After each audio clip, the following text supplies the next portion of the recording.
Talking with Coach McKay here for Curtis. And Coach, coming out, we're talking about what are the differences going to be in this game, and it was going to be highly unlikely that both sides were going to shut down the offense on the other side. And that, 50-34, we knew that. But those first two drives that they had inside your 10-yard line, in fact, one down to the one, and then they bounced out of it and committed a penalty. But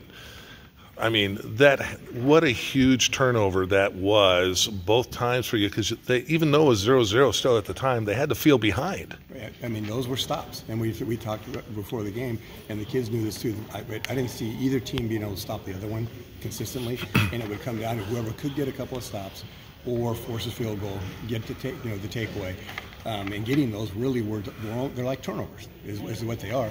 And then, we come in at halftime and you're telling the kids their offense only scored 7 points against us because the other one was the kickoff return. And if you were going to tell me at halftime we would have them to 7 points, I'd feel pretty good. Another key part of it was we scored. We played make it take it. We scored right before the half.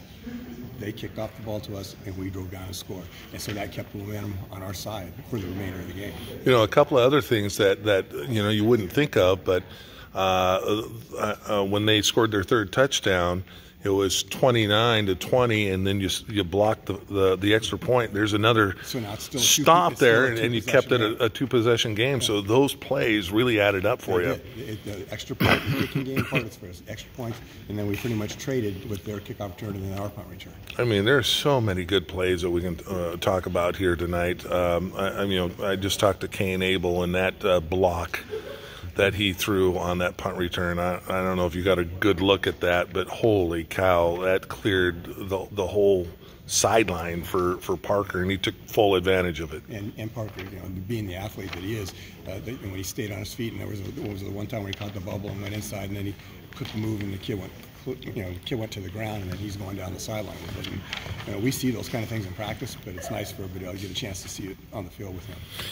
And some of the others, I thought that potential interception that they ended up saying was down. I think that was pretty close.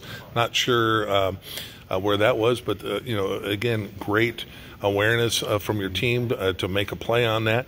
And then at the end, at the night, the game's not over.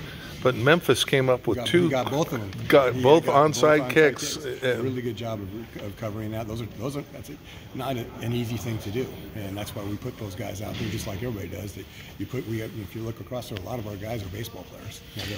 Some of them are infielders, and they're just used to handling the ball like that. Yeah, they handled it, and they handled it well, and that puts you at 4-0. Last time we talked about your schedule a little bit. You had Bethel coming in. You were a little bit worried about a potential trap game.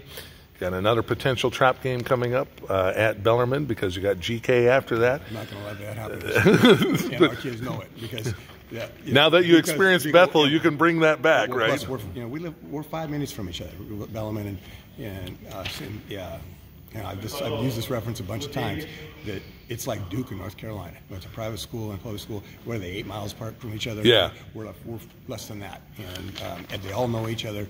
And, throughout the week, we are just not going to let that happen. All right. That's going to be a big matchup as this marches on. Are you going to be surprised if you see Emerald Ridge? That's what I said when we went through the line shaking hands. Yeah, just a tremendous game. Navarre Dixon is a special running back, and they got something special over there. And Jake and Kirsty and Kafensis. There's a lot of good football players for both teams on that field. No doubt about it. Well, congratulations, Coach, and we'll see you again. Okay.